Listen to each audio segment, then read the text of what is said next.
Kembali bersama Bang Yos dalam DBS To The Point. Bang Yos, salah satu ancaman yang ada dan sering kita dengar adalah soal radikalisme dan terorisme. Pandangan Anda tentang ini? Ya, itulah ya, separatisme, radikalisme, juga terorisme itu paling mudah disebarkan lewat dunia maya itu tadi. Betul. Ya kan? Infiltrasi lewat indoktrinasi lewat itulah yang paling murah dan meriah yang harus kita waspadai itu.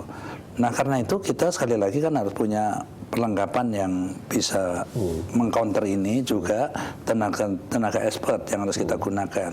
Nah, khusus menyangkut terorisme ya, saat ini penanganannya kan sudah baik ya. Termasuk prestasi kita ada bisa ditembak. 88. Tapi di mata saya itu tidak cukup. Gitu. Ada langkah lain yang harus kita lakukan, namanya brainwash di dalam bahasa intelijennya itu. Jadi cuci otak gitu kan. Karena apa? Terorisme itu sebelum ditangkap oleh Densus 88 itu kan sudah kemana-mana dia.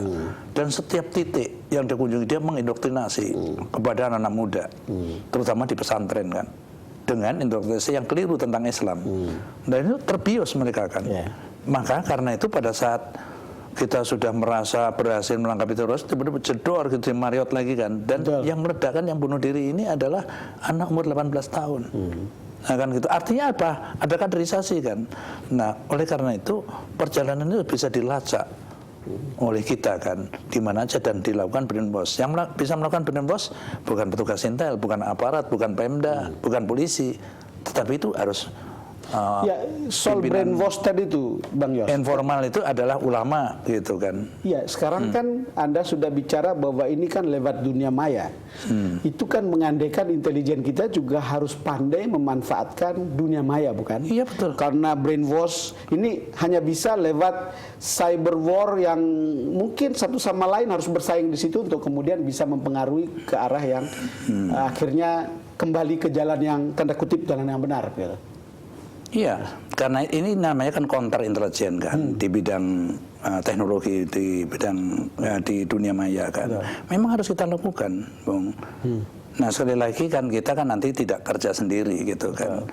Oleh karena itu operasi intelijen itu operasi yang mahal memang, gitu kan. Karena ini menyangkut garda terdepan keamanan negara itu adalah intelijen, gitu kan. Bagaimana dia menjamin bisa melakukan deteksi dini dan untuk mencegah dini terhadap semua ancaman negara. Ada anggapan bahwa BIN untuk beberapa kasus itu kecolongan, Bang Yos?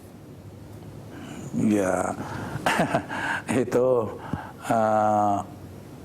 karena pekerjaannya itu begitu luas, bisa aja disebut begitu ya.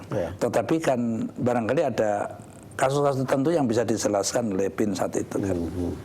Bang Yos, kalau Anda menjalankan tugas ini, apa yang paling berat yang Anda sudah lihat di depan mata? Ya, kalau saya itu punya prinsip begini, Bung Don, ya, tidak ada sesuatu yang berat kalau kita mau. Kita juga pemimpin apapun itu, termasuk kabin juga jangan merasa paling pinter, ya. Pinter itu adalah pinter menggunakan orang lain sebenarnya kan gitu kan. Yang expert di bidangnya yang kita perlukan gitu. Jadi menurut saya ya, kalau dikatakan berat-berat itu tadi ya, yang disebut cyber war itu tadi kan, cyber crime, cyber war itu yang paling advance, paling mutakhir ya. Kita harus mempunyai tenaga ahli, kita harus mempunyai alat-alat yang super canggih seperti mereka. Gitu. Bang Yos, usia 71 tahun ini terakhir nih, mestinya Anda sudah istirahat bukan? Kalau prajurit itu katanya konon kabarnya selesai mengabdi itu pada saat dia digotong di liang kubur, itu selesai mengabdinya. Saya juga menggunakan paham seperti itu gitu. Jadi sebenarnya Bung Don ya, hiburan bagi saya adalah kalau saya menghadapi tantangan, itu hiburan saya gitu. Jadi saya ada cerita sedikit lucu kan. Waktu aku selesai jadi gubernur itu kan ketemu Mbak Titi Puspa ya, itu udah kayak kakak saya, Bung. Saya mulai, Dek Yoso, Anda itu sudah lama mengabdi di negeri ini, sudah 40 tahun kan. Sudahlah, saatnya sekarang istirahat. Buka itu semua celengannya, jalan-jalan sana sama anak istri, sama cucunya kan gitu kan. Oh iya Mbak gitu. Itu bukan hiburan saya padahal kan itu kan. Nah, saya itu kalau keluar negeri dengan keluarga, mereka itu uring-uringan semua.